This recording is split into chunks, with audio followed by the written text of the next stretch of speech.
Hi guys, what is going on, and welcome back to another video on Conqueror's Blade. So of course, with Season 5 just around the corner, we want to get stuck into all the patch notes, see all the major changes, balance changes and updates that we're going to be getting with the season, and that's basically what we're going to run through today, as we do kind of at the start of every season really. Obviously the main change in Season 5 is, well, Season 5. We've obviously got the Battle Pass, as well as the effectively 4 new units we're getting. We're getting the 2 Actional's new seasonal units, which I'm going to go for as the Cyclanian Militia. Pronunciation probably interesting. That's that 3-star Grenadier guys.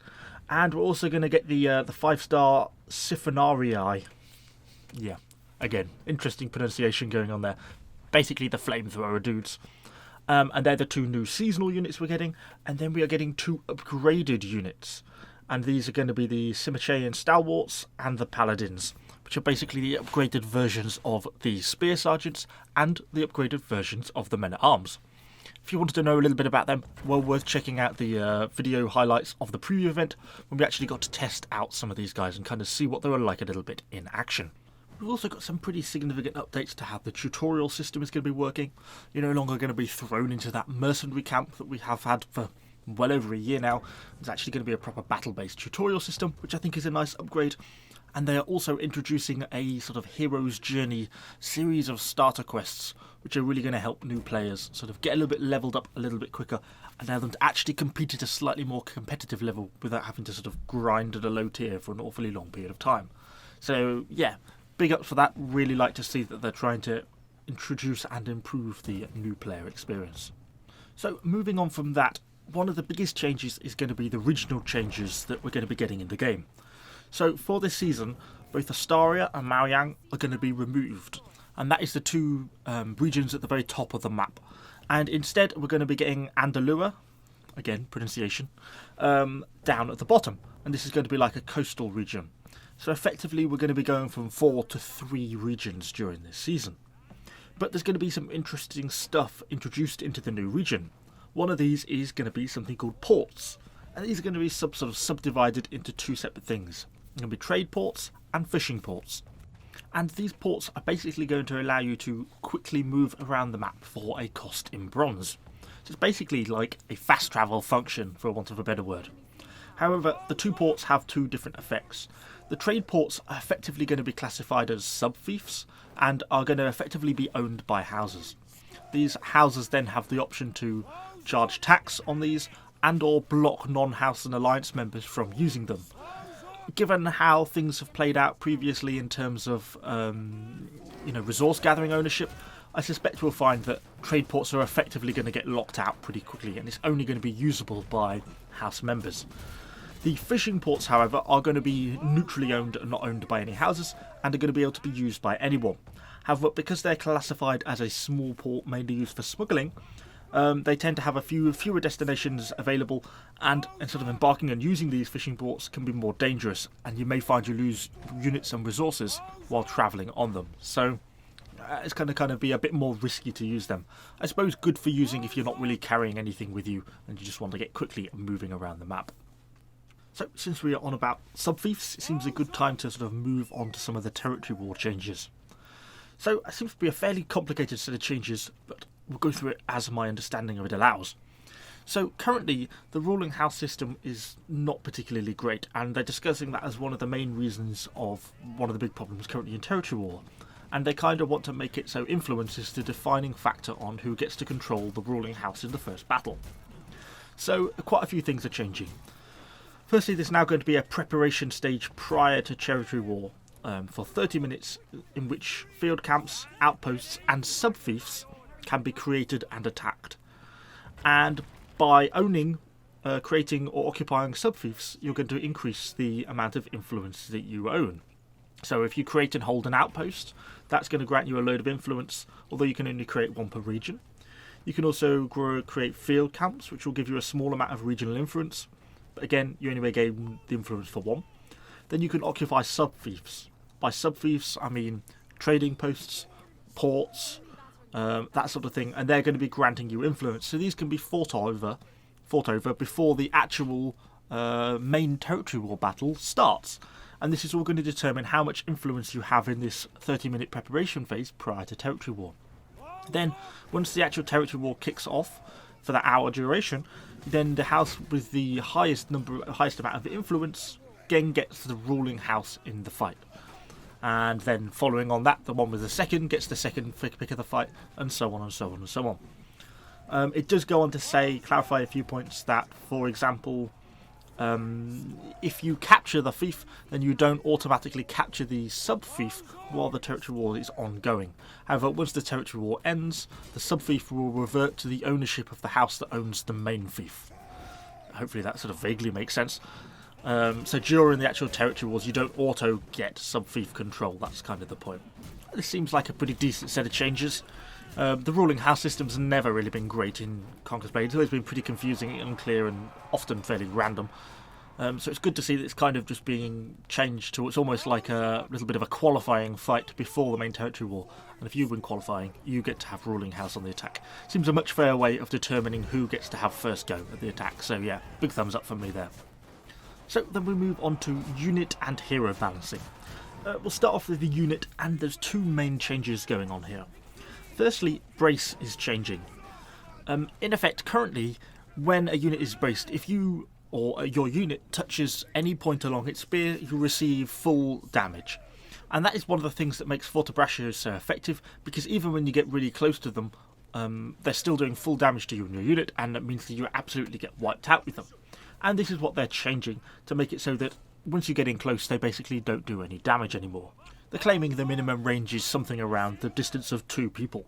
Presumably that's 2 people standing upright. If we laid 2 people flat, then that'll probably be longer than the actual pole arm itself. So this is going to be effective, basically, Pike Militia, Imperial Pikes, and Fortebraccios. There's a few other things it claims, Village Watchmen, Domain Pikemen, but not really particularly relevant units. I don't think the impact on Imperial Pike Guard is going to be all that high. Imperial Pike Guard are about their knockdown, not really about their bracing damage, or even their advancing damage. It's the knockdown, not the damage. So I think they're still going to retain their place as probably the dominant territory war unit and a very effective unit in siege battles. Pike Militia, I kind of feel that's like a little bit of a shame in a way. They're a really good low tier unit, and it's a really good one for new players to get, so I kind of like to see them the same, but I think it is a good change with the Fortebraccios. So obviously we're going to see now that you can push into them quite a lot easier. I'll probably throw up a little clip here of how the new spear unit can deal with them quite effectively, goes to show how much more effective it is. So yeah, this changes quite a lot. Fortebraccios are no longer going to be the dominant unit they once were. I don't think it's necessarily going to completely write them off. Still they're going to do an intense amount of damage at range, and if they're used in conjunction with a shield unit, I think they're still going to be very, very effective. So I think there's still a lot of potential there. But yeah, they're going to certainly be getting a knockdown effectively from what they were. Then the other main change is the fire and burn mechanics. So in essence, they are effectively removing the fireproof trait and replacing it with a fire resistance. So now instead of having a simple burning or not burning trait between all units, so not burning units immediately burn if they don't have the fireproof trait, and fireproof units can't be burnt at all. Instead, there's basically going to be a sliding scale in effect. The more you get burnt, they're slowly going to get increasingly aflame, and you're going to take increasing amount of potency damage over time. And if you're fire resistant, it's just going to be much harder for you to be set properly ablaze. So yeah, kind of not necessarily a terrible thing. A little bit concerning considering they're bringing in a lot of new fire units in the season, so kind of have to see how that's going to play out with the flamethrowers and stuff.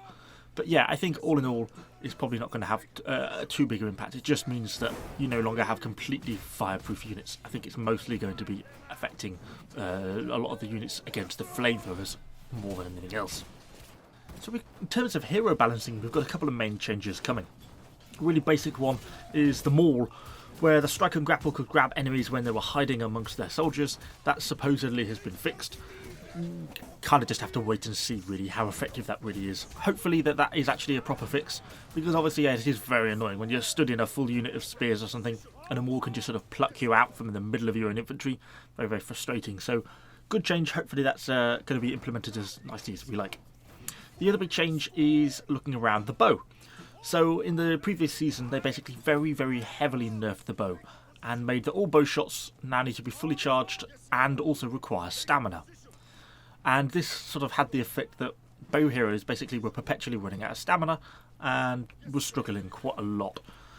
So they made a few changes to that.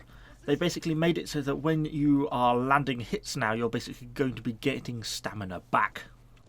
And you'll be getting even more if you achieve headshots and things like that.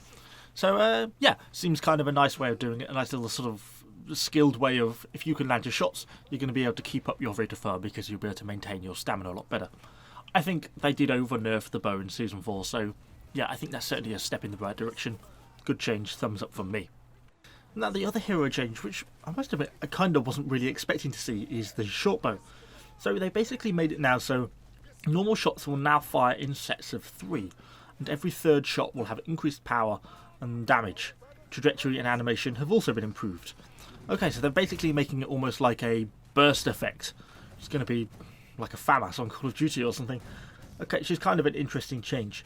But then they also go on to talk a little bit how that when a short bow rolls, it gains an armor penetration and damage buff. And that they felt that short bows were excessively rolling when not in melee combat to gain these stacks. But then it kind of goes on to say this meant the short bow had overtuned blunt damage multipliers for their basic melee attack and led to them dealing more damage than expected in hand-to-hand combat. Okay, interesting. Can't say it's something I've particularly noticed myself, but in effect they have reduced the potency of those multipliers but added a slightly higher base blunt damage. So I think they're just trying to stop the escalating melee damage of the short bow. Seems like an interesting change. I say, yeah, wasn't something I was kind of expecting this season, but that's one of the things they've changed there. Moving on from that, we see a few changes in terms of the title system. Looks like they're kind of giving it a little bit of a revamp. Now titles are going to have rarities, and rarity will reflect the colour. I think the actual system of selecting a title is going to be a little bit nicer, look a little bit more up-to-dated. And yeah, small but nice little change there. One of the things at Season 4 that I know I really hated, and I think I can probably speak for a lot of other people in this, is the seasonal doctrines. They were really not very effective, pretty useless. I very rarely actually got around to using them, and they just sort of clog up your barracks, and often you're getting pointless doctrines on pointless units. Well, they're not exactly completely getting rid of the system, but they are making some slight nudges in the right direction, I think we'll go to say. So, let's try and get our heads around this, because it's quite complicated. So they're basically saying that if you have a permanent doctrine, and they give the example of a health buff of 100 hit points on a unit, and you then get a seasonal doctrine with a health buff for, say, 50 hit points, whereas before you would have the option of equipping one or the other, now they will add together, and they will do so automatically. So, in effect, when you get that seasonal doctrine, by completing your daily quest, something like that, and say you get that plus 50 hit points, it will then add on to your existing 100 hit points doctrine and will mean that effectively you'll get a 150 hit point doctrine. And that's going to happen without you having to equip the seasonal doctrine. So you'll effectively be like a mini little buff that I suppose you're probably not even really going to know about, but at least is kind of a positive change, because at least it means those seasonal doctrines are kind of actually now doing something useful.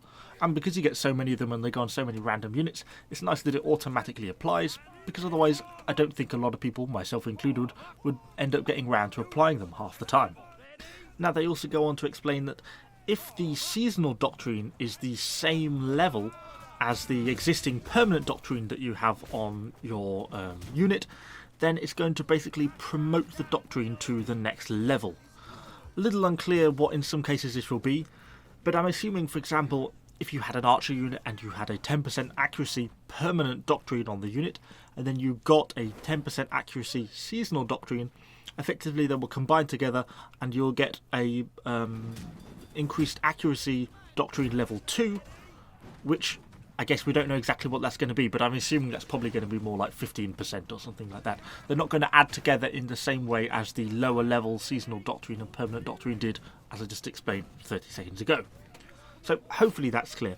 In effect, is what you mostly need to know is that seasonal doctrines will auto-apply, and if you get a seasonal doctrine that is the same as a permanent doctrine you have on a unit, it will give you an extra buff and it will apply automatically.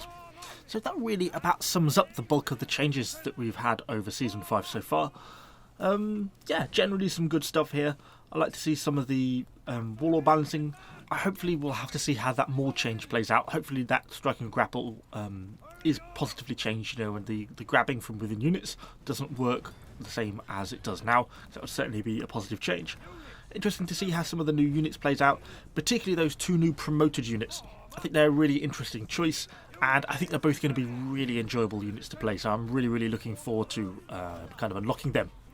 And also, I mean, it's quite nice that because I've already got my men-at-arms and my spear sergeants max level, shouldn't actually be too much grinding for me to do, so I may actually get through all the seasonal unit videos in time this season, rather than being sort of a little bit tardy like I am at the moment with them. So anyway, hopefully you've enjoyed the video. If you have, let me know what you think in the comments down below. Of course, subscribe to the channel for a load more Conqueror's Blade content. Thanks for watching, guys, and I shall see you all on the next video.